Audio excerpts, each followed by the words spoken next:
जय जगन्नाथ जय जगन्नाथ जय जगन्नाथ। श्रोता बंधु आजिर विषय रही श्री जगन्नाथ और तंत्र। ए तंत्र कौन?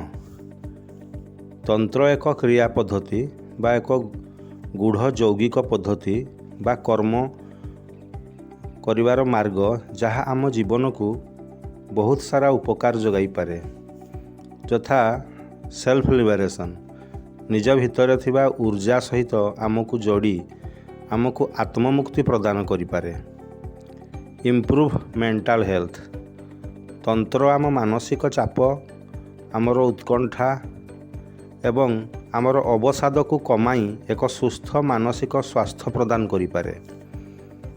बेटर सेल्फ अंडरस्टैंडिंग, तंत्र आमर आत्म बुझामणा को उन्नत करी निजकु निजे भल पाइबा शिखाई पारे।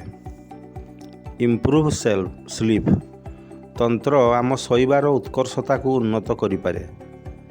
इनक्रीज कॉन्फिडेंस, आमर आत्मविश्वास बढ़ाई पारे। डीपार कनेक्शन, आमर बंधु आमर साथी मानक सहित भल संपर्क स्थापन रे यह सहायक होई पारे। इम्प्रूव फिजिकल हेल्थ, आम शारीरिक स्वास्थ्य को उत्कृष्ट करिपारे।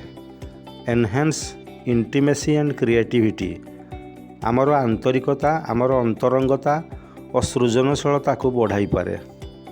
सेंस ऑफ इनर पीस, तंत्र मोटामोटी आमर अंतर रे शांति सुख और पूर्णता भरी पारे। तेणु तंत्र उपरे आमर साधारण भावरे जो खराब भावना थाए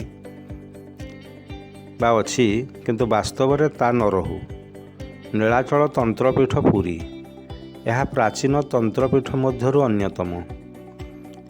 उड्र देश बा आधुनिक ओडिशा प्रदेश रे पुरी अवस्थित। यह को उड्रपीठ मध्य कहा जाए, जहाँ वज्रतंत्र नामक एक बौद्ध तंत्र शास्त्र रे वर्णित। तेणु पुरी एक तंत्रपीठ। एही पीठरे जगतर नाथ जगन्नाथ उपासित। तांको पूजा उपासना रे तांत्रिक पद्धति प्रच्छन्न भाव में निहित। तंत्र रे 7टी आचार कथा रही अछि, यथा वेदाचार, वैष्णवाचार, शैवाचार, दक्षिणाचार, वामाचार, सिद्धांतचार, जो अघरीचार एवं जगाचार जाउछि एवं कौलाचार। उड्डयन तंत्र रे श्री जगन्नाथ होउछन्ति महाकाल। तांको निकटरे दक्षिणाचार और वामाचार उभय पूजा पद्धति प्रच्छन्न भाव में प्रचलित। वामाचार बा लेफ्ट हैंड पाथ एक तांत्रिक शब्द, जहाँ श्री जगन्नाथଙ୍କ पूजा विधि मानकर प्रचलित। तेणु तंत्र रे व्यवहृत पंचमाकार द्रव्य यथा मद, माछ, मांस, मैथुन तथा मुद्रा बा गेस्चर मध्य व्यवहृत होता है। जगन्नाथଙ୍କ ठारे मांस परिवर्ते रूपा पात्र रे अदा जायफल मिसा खेचुड़ी दिया जाए। मद परिवर्ते कंसा बासन रे पैड़ पानी दिया जाए। जगन्नाथ मंदिरर गात्र रे खोदित नग्न अश्लील चित्र तथा मूर्ति ए समस्त तांत्रिक बौद्ध धर्मर प्रभाव। श्री जगन्नाथ केवल काल भैरव नुहंती, से कालातीत काल भैरव। तांकर मंदिर बा पीठ नवत्रिकोण विशिष्ट श्रीचक्र, जहाँकि एक तांत्रिक चक्र उपरे प्रतिष्ठित। सेहीपरि नवकलेवर जोड़ा आषाढ़ पड़ी थाए। ए विधान वैष्णव धर्म सम्मत हेले मध्य एथिरे तांत्रिक उपासना अछि। वनजग यात्रा, काकटपुर माँ मंगलांकर पूजा उपासना, सुदर्शन को समर्पण ए समस्त तांत्रिक पद्धति रे अनुष्ठित होता है। निरूपित दारू निकटरे पानी कखारु बलि दिया जाए। तांत्रिक मंत्र उच्चारण करा जाए। संगृहित दारू श्रीमंदिरर कोइली वैकुंठ दारूशाल रे रखा जाए। ए कोइली वैकुंठ एक श्मशान, तांत्रिक मानक पई साधनार श्रेष्ठ स्थान। एठारे श्रीजीव मानकर ब्रह्म परिवर्तन बा प्राण प्रतिष्ठार रीतिनीति तंत्र पद्धति रे हुए। ଆଷାଢ଼ କୃଷ୍ଣପକ୍ଷ ଅଷ୍ଟରୁଦ୍ର ଆଷାଢ଼ କୃଷ୍ଣପକ୍ଷରେ ଅଷ୍ଟରୁଦ୍ର, ଅଷ୍ଟକ୍ଷେତ୍ରପାଳ, ଅଷ୍ଟନାଗ, ଅଷ୍ଟନାଗପତ୍ନୀ, ଅଷ୍ଟଯୋଗିନୀ, ନବଦୁର୍ଗା, ତ୍ରୟମ୍ବକ, ଇନ୍ଦ୍ର ଏବଂ 10 ଦିଗପାଳମାନଙ୍କୁ ବଳି ନୈବେଦ୍ୟ ରୂପରେ କାନ୍ତି ପିଠା ସମର୍ପିତ ହୁଏ। ମତ୍ସ୍ୟ ବଳି ମଧ୍ୟ ବିଶେଷ ନୀତି ରହିଥାଏ।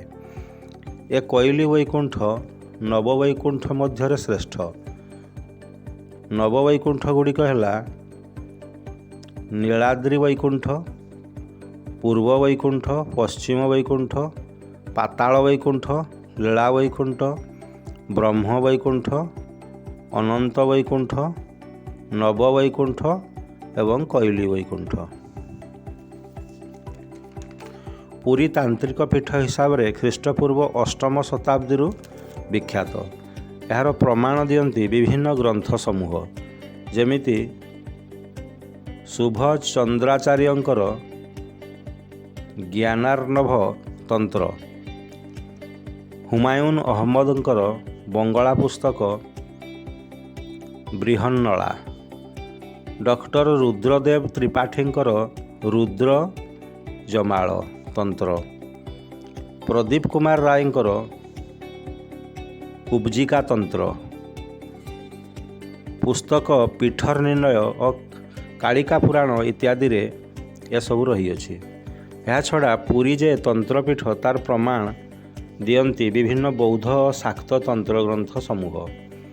ଏସବୁ ଗ୍ରନ୍ଥରେ ଶ୍ରୀଜଗନ୍ନାଥ ଶୂନ୍ୟ ଭୈରବ, ଯୋଗ ନିଦ୍ରାଭିଭୂତ, ମୁଦ୍ରାବଦ୍ଧ ତଥା କାଳଦେବତା ରୂପେ କଳ୍ପିତ।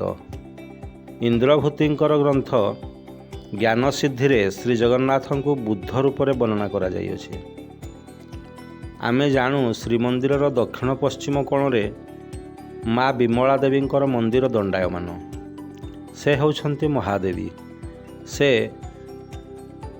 ପାଦପୀଠେଶ୍ୱରୀ ଭାବରେ ମଧ୍ୟ ଗୃହୀତ, କାରଣ ଏଠାରେ ସତୀଙ୍କର ପାଦ ଶୂନ୍ୟରୁ ପତିତ ହୋଇଥିଲା, ଯେପରି ନାଭି ବିରଜା କ୍ଷେତ୍ରରେ ପତିତ ହୋଇଥିଲା। ବିମଳା ମାଙ୍କର ଉପାସନା ତାନ୍ତ୍ରିକ ପଦ୍ଧତିରେ କରାଯାଏ। ପୁଣି ମା ବିମଳାଙ୍କର ଗୁରୁତ୍ୱ କେତେ ଶ୍ରୀମନ୍ଦିରରେ ତାହା ଆପଣମାନେ ଜାଣିଥିବେ। ଜଗନ୍ନାଥଙ୍କର ଭୋଗ ପ୍ରତିଦିନ ବିମଳାଙ୍କ ପାଖରେ ସମର୍ପିତ ହେବା ପରେ ତାହା ମହାପ୍ରସାଦରେ ପରିଣତ ହୁଏ। ପୁଣି ଶ୍ରୀମନ୍ଦିରର ରତ୍ନସିଂହାସନର ରକ୍ଷାକାରିଣୀ ହେଉଛନ୍ତି 8 ଜଣ ଦେବୀ। ସେମାନେ ହେଲେ ଗୌରୀ, ମଙ୍ଗଳା ଯିଏ ବଟମୂଳ ଅଗ୍ନିକୋଣରେ ଅଛନ୍ତି, ପଶ୍ଚିମରେ ବିମଳା, ପୁରୀର ପୂର୍ବ କୋଣରେ ବା ବାୟୁକୋଣରେ ମା ସର୍ବମଙ୍ଗଳା, ଉତ୍ତରରେ ଅର୍ଦ୍ଧାସିନୀ, ଐଶାନ୍ୟ କୋଣରେ ଲମ୍ବା, ଦକ୍ଷିଣରେ କାଳରାତ୍ରି, ନୈಋତ କୋଣରେ ଚଣ୍ଡରୂପା। ଏ ଅଷ୍ଟଦେବୀ ସମସ୍ତେ ଭୀଷଣ ଭାବରେ ତାନ୍ତ୍ରିକ ଦେବୀ। ଏହି ଅଷ୍ଟଦେବୀଙ୍କର ପାଇଁ ମହାପ୍ରଭୁଙ୍କର ଅନ୍ତର୍ବେଦୀ ସୁରକ୍ଷିତ। ଏବେ 22 ପାହାଚ କଥା ଦେଖିବା। ଏହା ତନ୍ତ୍ରଭେଦରେ ନିର୍ମିତ। ଭକ୍ତର ପ୍ରଥମ ପାଦରେ ପତିତ ପଡ଼େ ତନ୍ତ୍ରାୟିତ କୃଷ୍ଣଶିଳା, ଯାହାକୁ ଆମେ ଯମଶିଳା ଭାବରେ ଜାଣୁ। ଶ୍ରୀମନ୍ଦିରକୁ ପ୍ରବେଶ ସମୟରେ ଏହି ଶିଳାକୁ ସ୍ପର୍ଶ କରିବାର ବିଧି ରହିଛି। 22 ପାହାଚର ରକ୍ଷାକାରୀ ହେଉଛନ୍ତି ଦେବୀ ଘଣ୍ଟେଶ୍ୱରୀ, ଯାହା ପୁସ୍ତକ ସପ୍ତସତୀ ଚଣ୍ଡୀରେ ବର୍ଣ୍ଣନା ଅଛି। 22 ପାହାଚ ପରେ ମନ୍ଦିର ଭିତରକୁ ଆମେ ସପ୍ତ ପାହାଚ ବା 7ଟି ପାହାଚ ଅତିକ୍ରମ କରୁ। ତାହା ସପ୍ତ ମାତୃକାଙ୍କର ପ୍ରତୀକ।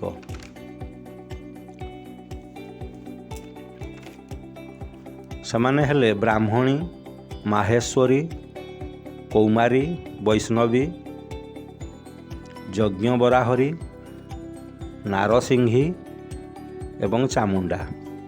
ମାତା କାଳୀଙ୍କୁ ତନ୍ତ୍ର ଦ୍ୱାରା ଉପାସନା କରାଯାଏ। ଶାକ୍ତ ଭକ୍ତମାନେ ଜଗନ୍ନାଥଙ୍କୁ ଦକ୍ଷିଣକାଳୀ ରୂପରେ ପୂଜା କରନ୍ତି। ଏହି କାଳିକା 5 ଭାଗରେ ବିଭକ୍ତ, ଯଥା କାଳିକା, ଦକ୍ଷିଣକାଳୀ, ଶ୍ମଶାନକାଳୀ, ମହାକାଳୀ ଓ ଗୁହ୍ୟକାଳୀ। ଏମାନେ ସମସ୍ତେ ତନ୍ତ୍ର ଦ୍ୱାରା ଉପାସିତ। ରତ୍ନସିଂହାସନ ଭୈରବୀ ଯନ୍ତ୍ର ଉପରେ ପ୍ରତିଷ୍ଠିତ। ଭୈରବୀ ଯନ୍ତ୍ରରେ ଅଷ୍ଟଦଳ ପଦ୍ମ ଥାଏ ଏବଂ ସେଥିରେ ଅଷ୍ଟଦେବୀ ବିରାଜମାନ। ଏହି ଅଷ୍ଟଦେବୀ ମଧ୍ୟରୁ ଜଣେ ଅଟନ୍ତି ସର୍ବତୋମୁଖୀ। ସେହି ସର୍ବତୋମୁଖୀ ଦେବୀ ହେଉଛନ୍ତି ମା ସୁଭଦ୍ରା, ଯିଏକି ରତ୍ନସିଂହାସନ ଉପରେ ପ୍ରତିଷ୍ଠିତ। ଶ୍ରୀ ଜଗନ୍ନାଥ 14 ଭୁବନର କର୍ତ୍ତା। ତାଙ୍କ ଅବୟବକୁ ବା ତାଙ୍କର ଶରୀରକୁ 14 ଭୁବନ ଭାବରେ କଳ୍ପନା କରାଯାଇଅଛି। ପ୍ରଭୁଙ୍କର ନାଭି ଚକ୍ରର ନିମ୍ନ ଅଂଶକୁ ସପ୍ତ ପାତାଳର ପରିକଳ୍ପନା ରହିଛି। ସପ୍ତ ପାତାଳ ଗୁଡ଼ିକ ହେଲା ସୁତଳ, ଭୂତଳ, ଅତଳ, ପାତାଳ, ବିତଳ, ରସାତଳ ଓ ତଳାତଳ। ନାଭିର ଉର୍ଦ୍ଧ୍ୱ ଭାଗକୁ ସପ୍ତ ଭୁବନର ପରିକଳ୍ପନା କରାଯାଇଛି। ସେହି ସପ୍ତ ଭୁବନ ଗୁଡ଼ିକ ହେଲା ଭୂଲୋକ, ଭୁବଲୋକ, ସ୍ୱଲୋକ, ମହାଲୋକ, ଜନଲୋକ, ତପଲୋକ ଓ ସତ୍ୟଲୋକ। ତାନ୍ତ୍ରିକମାନଙ୍କର ପାଇଁ ଅବ୍ୟବହୃତ ନଦୀ ବା ପୁଷ୍କରିଣୀ ଘାଟ ବା କୂପ ବହୁତ ଉପକାରୀ। ତାନ୍ତ୍ରିକମାନେ ସେହି ପାଣିରେ ସୁଗନ୍ଧଯୁକ୍ତ କରୁବେଲି ପୁଷ୍ପ ବ୍ୟବହାର କରି ବଶୀକରଣ କ୍ରିୟା ସମ୍ପାଦନ କରିଥାନ୍ତି। ଅନୁରୂପ ଭାବେ ତାନ୍ତ୍ରିକ ରୀତି ଯଥା ମାରଣ ଅର୍ଥାତ୍ କାହାର ମୃତ୍ୟୁ କରାଇବା, ମୋହନ ଅର୍ଥାତ୍ କାହାକୁ ମୋହିତ କରି କାର୍ଯ୍ୟ କରାଇବା, ବଶ୍ୟ ଅର୍ଥାତ୍ କାହାକୁ ବଶୀଭୂତ କରି କାର୍ଯ୍ୟ କରାଇବା, ଉଚ୍ଚାଟନ ଅର୍ଥାତ୍ କିଛି କ୍ଷେତ୍ରରେ ଜଣକୁ ଅନ୍ୟ ଜଣଙ୍କ ପାଖରୁ ଅଲଗା କରାଇବାର କାର୍ଯ୍ୟ, ଏସବୁ। ଏଥିରୁ ସ୍ପଷ୍ଟ ଯେ ତନ୍ତ୍ର ହିଁ ତନୁ ବା ଶରୀରର ରକ୍ଷାକର୍ତ୍ତା। ତେବେ ଉଲ୍ଲିଖିତ ପଦ୍ଧତି ଗୁଡ଼ିକ ବାମମାର୍ଗୀ ତନ୍ତ୍ର ଅର୍ଥାତ୍ ଲେଫ୍ଟ ହ୍ୟାଣ୍ଡେଡ଼ ତନ୍ତ୍ର। ତେବେ ଶ୍ରୀମନ୍ଦିରରେ ଦକ୍ଷିଣ ମାର୍ଗ ତନ୍ତ୍ର ବା ରାଇଟ୍ ହ୍ୟାଣ୍ଡେଡ଼ ତନ୍ତ୍ର ବିଶେଷ ଭୂମିକା ପରିଲକ୍ଷିତ ହୋଇଥାଏ। ସ୍ନାନ ପୂର୍ଣ୍ଣିମାରେ ଶ୍ରୀଜୀଉମାନଙ୍କର ସୁନା କୂଅ ଜଳରେ ସ୍ନାନ ଏବଂ କୁରୁବେଲି ଫୁଲ ଧାରଣ, ଏସବୁ ତାନ୍ତ୍ରିକ ପଦ୍ଧତି। ଏଠାରେ ଉଲ୍ଲେଖଯୋଗ୍ୟ ଯେ ସୁନା କୂଅ ଜଳ ବର୍ଷକୁ ଥରେ ବ୍ୟବହୃତ ହୋଇଥାଏ। ନବକଳବର ସମୟରେ, ଯାହାକି ଯୋଡ଼ା ଆଷାଢ଼ 8, 11, 19 ବା 28 ବର୍ଷ ବ୍ୟବଧାନରେ ପଡ଼େ, ଏହି ସୁନା କୂଅର ଜଳରେ ଭରା 4ଟି ପୂର୍ଣ୍ଣ ପାତ୍ର ଜଳରେ ଦାରୁମାନଙ୍କୁ ସ୍ନାନ କରାଯାଏ। ତେଣୁ ତନ୍ତ୍ର ପଦ୍ଧତି ଶ୍ରୀମନ୍ଦିର ସହିତ ବହୁ ମାତ୍ରାରେ ଜଡ଼ିତ। ମହାପ୍ରଭୁ ଶ୍ରୀ ଜଗନ୍ନାଥ କାଳିକା ରୂପେ ଉପାସିତ। ଏହି ଉପାସନା ସମୟରେ ମହାପ୍ରଭୁଙ୍କର ଅଳକା, ନାକୁଆସି, ଓଢ଼ଣୀ ପରିଧାନ କରିଥାନ୍ତି। ଏ ସମସ୍ତ ତାନ୍ତ୍ରିକ ଉପାସନାର ସୂଚନା ଦିଏ। ସେଥିପାଇଁ ମହାପ୍ରଭୁ ସାକ୍ଷାତ ଦକ୍ଷିଣ କାଳିକା, ଗୋପାଳ ମନ୍ତ୍ର, ଭୁବନେଶ୍ୱରୀ ମନ୍ତ୍ର, ନୃସିଂହ ତାପିନୀ ମନ୍ତ୍ରରେ ଶ୍ରୀଜଗନ୍ନାଥଙ୍କୁ ଉପାସିତ କରାଯାଏ। ଏସବୁ ତାନ୍ତ୍ରିକ ଉପାସନା ବିଧି। ଶ୍ରୋତାବନ୍ଧୁ, ଆମେ ତନ୍ତ୍ର ବିଦ୍ୟାର ଆଉ 2ଟି ଉପାଦାନ ଯଥା ଯନ୍ତ୍ର ଏବଂ ମନ୍ତ୍ର ମଧ୍ୟରେ ସମ୍ପର୍କକୁ ଜାଣିବା। ଯନ୍ତ୍ର, ତନ୍ତ୍ର ଓ ମନ୍ତ୍ର ଗୋଟିଏ ସେଟ୍ ଅଫ୍ ପ୍ରାକ୍ଟିସ୍ ବା ଗୋଟିଏ ପ୍ରଥା, ଯାହା ହିନ୍ଦୁ, ବୌଦ୍ଧ ଏବଂ ଜୈନଙ୍କ ମଧ୍ୟରେ ବହୁଳ ଭାବରେ ପ୍ରଚଳିତ। ଯନ୍ତ୍ର ଗୋଟିଏ ଜ୍ୟାମିତିକ ଚିତ୍ରରେଖା, ଯାହା ଧ୍ୟାନ ବା ଆମ ମସ୍ତିଷ୍କକୁ ସ୍ଥିର କରିବା ପାଇଁ ବ୍ୟବହୃତ ହୋଇଥାଏ। ତନ୍ତ୍ର ଗୋଟିଏ ସଂସ୍କାରିକ ପରିପାଟି ବା ରିଚୁଆଲିଷ୍ଟିକ୍ ପ୍ରାକ୍ଟିସ୍କୁ ବୁଝାଏ ଏବଂ ଏହା କର୍ମକାଣ୍ଡ ବା ପ୍ରଣାଳୀକୁ ବୁଝାଏ। ଏବଂ ମନ୍ତ୍ର ଏକ ପବିତ୍ର ଶୁଦ୍ଧ ବା ପଦ୍ୟାଂଶର ଆବୃତ୍ତିକୁ ବୁଝାଏ। ଏହା ଏକ ଜପ ମଧ୍ୟ କହିପାରନ୍ତି। କେବଳ ମନ୍ତ୍ରରେ ଏତେ ଆଧ୍ୟାତ୍ମିକ ଶକ୍ତି ଅଛି ଯାହା ମଣିଷ ଚେଷ୍ଟା କରି ପ୍ରାପ୍ତ କରିପାରିବ। ଆଉ ଯେବେ ଏହି 3ଟି ଅର୍ଥାତ୍ ଯନ୍ତ୍ର, ମନ୍ତ୍ର ଓ ତନ୍ତ୍ର ଯେଉଁମାନେ ଗୋଟିଏ ସେଟ୍ର ଉପାଦାନ ବା ତନ୍ତ୍ରବିଦ୍ୟାର ଗୋଟିଏ ଅସ୍ତ୍ର, ତେବେ ମଣିଷ ଅସାଧ୍ୟ ସାଧନ ମଧ୍ୟ କରିପାରିବ। ଯନ୍ତ୍ର, ମନ୍ତ୍ର ଓ ତନ୍ତ୍ର ପରସ୍ପର ଜଡ଼ିତ ଏବଂ ଏଗୁଡ଼ିକ ମାଧ୍ୟମରେ ମଣିଷର ଆଧ୍ୟାତ୍ମିକ ଉନ୍ନତି ତଥା ଉଚ୍ଚତର ଚେତନା ପ୍ରାପ୍ତିର ଏକ ବଳିଷ୍ଠ ମାଧ୍ୟମ ହୋଇପାରିବ। ତେଣୁ ଯନ୍ତ୍ର, ମନ୍ତ୍ର ଓ ତନ୍ତ୍ରର ବାମ ଦିଗ ବା ନେଗେଟିଭ୍ କର୍ମକାଣ୍ଡକୁ ବାଦ ଦେଇ ଯଦି ପଜିଟିଭ୍ କର୍ମକାଣ୍ଡକୁ ଆମେ ଆପଣାଇବା, ତେବେ ଆମେ ଅସାଧ୍ୟ ସାଧନ କରିପାରିବା। ଶ୍ରୀ ଜଗନ୍ନାଥ ଚିର ରହସ୍ୟମୟ ଠାକୁର। ଏବେକା ସ୍ଥିତିରେ ବୈଷ୍ଣବମାନେ ଜଗନ୍ନାଥ ମହାପ୍ରଭୁଙ୍କୁ ତାଙ୍କର ଏକାନ୍ତ ନିଜସ୍ୱ ପ୍ରଚେଷ୍ଟାରେ ରହିଛନ୍ତି, ଏକାନ୍ତ ନିଜସ୍ୱ କରିବାର ପ୍ରଚେଷ୍ଟାରେ ରହିଛନ୍ତି। ମାତ୍ର ବାସ୍ତବରେ କାଳିଆ ସାନ୍ତ ଆମର କୌଣସି ନିର୍ଦ୍ଦିଷ୍ଟ ଧର୍ମ, ମତ ଓ ବିଶ୍ୱାସର ଊର୍ଦ୍ଧ୍ୱରେ। ସେ ବିଚିତ୍ର। ପଦ୍ମ ବେଶରେ ସେ ବୈକୁଣ୍ଠପତି, ହରିହର ବେଶରେ ସେ ଅର୍ଦ୍ଧାଙ୍ଗ ହର ଓ ଅର୍ଦ୍ଧାଙ୍ଗ ହରି, ହାତୀ ବେଶରେ ସେ ଗଜାନନ, ରଘୁନାଥ ବେଶରେ ସେ ସୀତାପତି ରାମ, କାଳିଅ ଦଳନ ବେଶରେ ସେ ନନ୍ଦନନ୍ଦନ କୃଷ୍ଣ, ଦଶାବତାରରେ ସେ ପଦ୍ମପାଣି ବୁଦ୍ଧ, ନାଗାର୍ଜୁନ ବେଶରେ ସେ ବନ୍ୟ ଶବର, ସୁନା ବେଶରେ ସେ ରାଜାଧିରାଜ ରାଜେଶ୍ୱର, ସେ ପୂର୍ଣ୍ଣ ବ୍ରହ୍ମ। ସବୁ ସମ୍ପ୍ରଦାୟ, ବିଭିନ୍ନ ଦର୍ଶନ, ଭିନ୍ନ ଭିନ୍ନ ଚିନ୍ତାଧାରା ସବୁର ସେ ସମନ୍ୱୟ। ଶ୍ରୀ ଜଗନ୍ନାଥ ସେ ସ୍ୱତନ୍ତ୍ର। ତନ୍ତ୍ରଶାସ୍ତ୍ର ଗ୍ରନ୍ଥ ଏକ ପୁସ୍ତକ ଯାହା କୃଷ୍ଣାନନ୍ଦ ଭଟ୍ଟାଚାର୍ଯ୍ୟଙ୍କ ଦ୍ୱାରା ରଚିତ। ଏଥିରେ ହ୍ରିମ୍, କ୍ଳିଂ ଏବଂ ଶ୍ଲିମ୍ ମୂଳ ବେଦ ବୀଜମନ୍ତ୍ର ଭାବରେ ଆଲୋଚିତ ହୋଇଅଛି। ହ୍ରିମ୍ ହେଉଛି ବଡ଼ ଭାଇ ଶ୍ରୀ ବଳଭଦ୍ର, କ୍ଳିମ୍ ହେଉଛନ୍ତି ଶ୍ରୀ ଜଗନ୍ନାଥ ଏବଂ ଶ୍ଲିମ୍ ହେଉଛନ୍ତି ଶ୍ରୀ ସୁଭଦ୍ରା। ମନୁଷ୍ୟ ଏହି ବେଦ ବୀଜ ମନ୍ତ୍ରରେ ନିଜକୁ ମନୋନିବେଶ କରି ତା'ର ଆଧ୍ୟାତ୍ମିକ ଜ୍ଞାନକୁ ବିକଶିତ କରିପାରିବ। ତେଣୁ ଆପଣମାନେ ଧୈର୍ଯ୍ୟର ସହିତ ଆଜିର ପ୍ରସଙ୍ଗ ଶ୍ରୀ ଜଗନ୍ନାଥ ଓ ତନ୍ତ୍ର ବିଷୟଟିକୁ ସମ୍ପୂର୍ଣ୍ଣ ଭାବରେ ଶୁଣିଥିବାରୁ ଧନ୍ୟବାଦ। ଜୟ ଜଗନ୍ନାଥ, ଜୟ ଜଗନ୍ନାଥ, ଜୟ ଜଗନ୍ନାଥ।